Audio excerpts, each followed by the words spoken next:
네, 먼저 젠V입니다. 아마존 프라임 비디오에서 서비스가 되고 있고요. 국내에서는 VPN 우회 같은 거 하지 않고도 그냥 얼마든지 정상적인 방법으로 달러 결제하고 보실 수가 있고, 젠V 같은 경우는 더 보이즈 시리즈의 같은 세계관을 가지고 있는 다른 공간에서 일어나는 일을 다루고 있습니다. 그 대학교로 묘사가 되는데 10대 후반 한 18, 19 요 정도 되는 이제 인물들을 다루고 있는 것 같아요.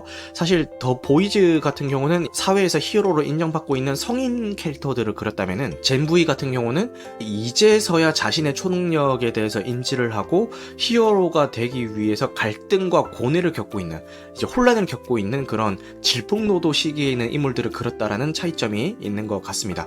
더 보이즈가 이제 시즌 1, 2, 3를 거쳐서 지금 시즌 4 공개를 앞두고 있죠. 그런데 이 시즌 3와 시즌 4 사이의 이야기를 다루고 있는 젠V라는 작품이 8부작으로 공개가 됐습니다. 아무래도 더 보이즈 세계관 안에서 더 보이즈에서 활약했던 등장인물들의 존재감이 워낙 크게 작용을 하고 있기 때문에 이 젠V에서도 이제 직간접적으로 더 보이즈에 나오는 인물들이 이제 언급이 되거나 직접 출연도 하고 있습니다. 그렇기 때문에 이 젠V가 좀 독립적인 작품이라고 해서 이것만 딱 보셨을 때는 제 생각에는 뭐 한 재미가 10이라면은 한 7, 8 정도밖에 느낄 수 없지 않을까 이런 생각을 하고, 이 젠V를 오로지 즐기고 싶다라면은 이제 더 보이즈 1, 2, 3를 다 보시고 이제 젠V를 보시면은 좋을 것 같다라는 생각이 듭니다. 시놉시스를 읽어보자면은 더 보이즈 세계에 탄생한 젠V는 미국 유일의 슈퍼 히어로 대학교를 배경으로 하는 새로운 시리즈입니다. 초능력이 있는 학생들의 도덕심이 시험대에 오르고 학교 성적을 놓고 다투며 보우트 인터내셔널의 엘리트 슈퍼 히어로 팀인 더 세븐에 합류할 기회를 노리고 있습니다.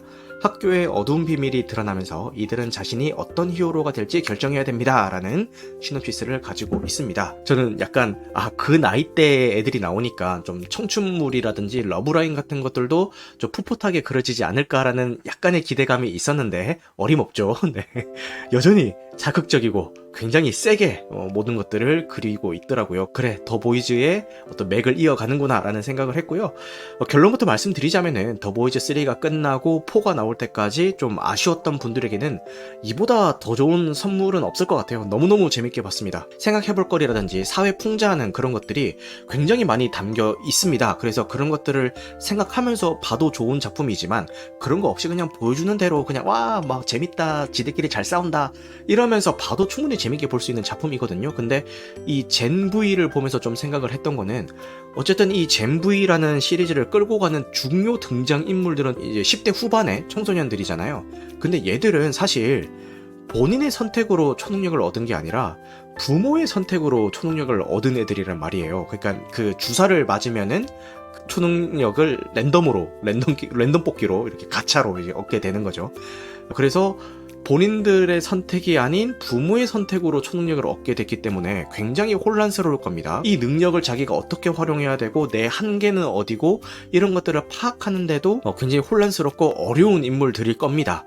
물론 더 보이즈에서 그렸던 그런 히어로들은 이미 다 그 과정들을 다 겪고 난 후의 인물들을 그렸는데, 젠V는 그런 과정들을 겪고 있는 인물들을 그렸기 때문에 이 더 보이즈의 연장선상에 있는 이야기이긴 하지만 얼마든지 새로운 관점에서 좀 볼 수 있었던 것 같기도 하고요. 어떤 능력을 얻게 될지는 몰랐지만 어쨌든 부모에 의해서 능력을 얻게 된 거고, 근데 생각을 해보면 이런 초능력뿐만 아니라 부모로 물려받는 유전이라는 게 내가 선택할 수 있는 게 아니잖아요. 예를 들어서 아빠의 큰 눈을, 아빠의 쌍꺼풀을 내가 선택을 해오고, 엄마의 보조개를 내가 선택을 해오고, 뭐 아빠의 탈모는 아니겠구나. 아빠의 뭐 풍성한 머리숱을 선택을 해오고, 뭐 엄마의 그 건강한 뭐 간 같은 거를 뭐 선택을 해오고, 이렇게 내가 선택을 할 수 있는 게 아니잖아요.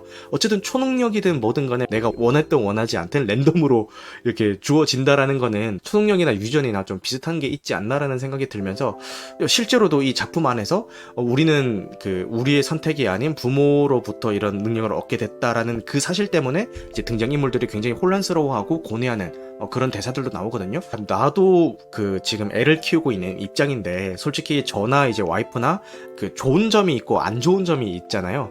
그 부모 마음은 이제 좋은 유전자만 좀 가져갔으면 좋겠다라는 이런 마음이 있는데 사실 그게 뭐 저희 마음대로 되나요? 좀 안 좋은 유전자도 많이 가져가게 되겠죠. 그걸 부모도 선택할 수 있는 게 아니겠죠. 어쨌든 이 작품이 재밌었던 이유는 사실 이 작품 자체가 좀 신선하고 재밌었다도 있지만 일단은 그 더 보이즈 세계관이 매력적이라는 그 전제가 더 좀 크게 작용을 했던 것 같아요. DC나 마블에서 그리고 있는 이런 히어로들은 대부분이 정의롭고 멋있고 선을 추구하고 이런 그 히어로들이잖아요.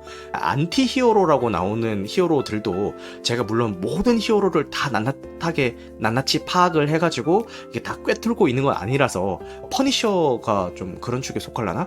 어쨌든 안티 히어로라곤 하지만 결국 그 결과론적으로 보면은 좋은 일을 하는 그렇게 그려지고 있잖아요. 거기에 약간 식상함을 느낄 법한 분들은 요 더 보이즈 시리즈에 입문을 해보시면은 뭔가 새롭게 확 다가올 것 같습니다.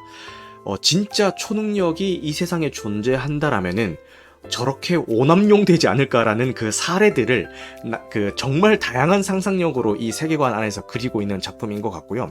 그와 동시에 미디어에 선동당하는 그리고 우상화에 선동당하는 대중들에 대해서 이렇게 좀 풍자하고 있는 그런 기조도 좀 띄고 있는 것 같고요.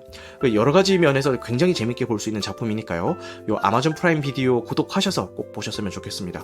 그럼 이제 채팅 올려주신 거 한번 볼까요? 젠부이 덕에 더 보이즈 세계관이 확장성을 얻어서 참 좋은 작품이었습니다 라고 하는데 동감합니다. 요 젠부이가 있었기 때문에 더 보이즈 시즌 4에서 언급할 수 있는 것들이 더 늘어난 다라는 느낌이고 더 보이즈 4가 제대로 고객의 니즈를 반영해서 제작이 됐다면은 이 젠부에서 있었던 일들도 어느 정도 언급이 되거나 여기에 나왔던 인물들도 어느 정도 등장을 하면서 더 보이즈 4의 이야기가 꾸려나가게 되지 않을까라는 생각이 듭니다.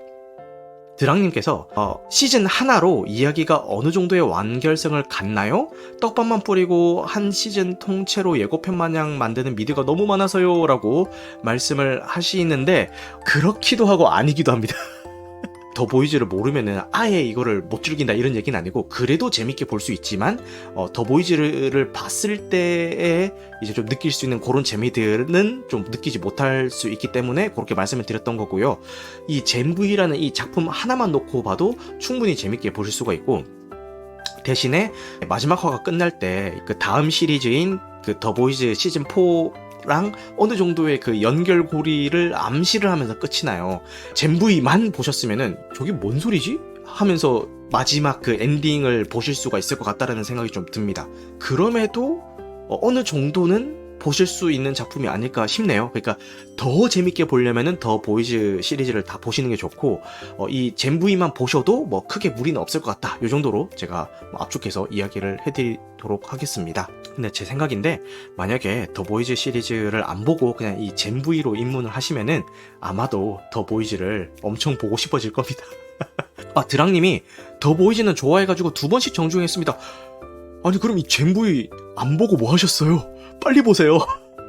그러신 분이라면은 이 젠부이를 안 보시면은 정말 후회하실 거예요. 이거 꼭 보시길 바라겠습니다.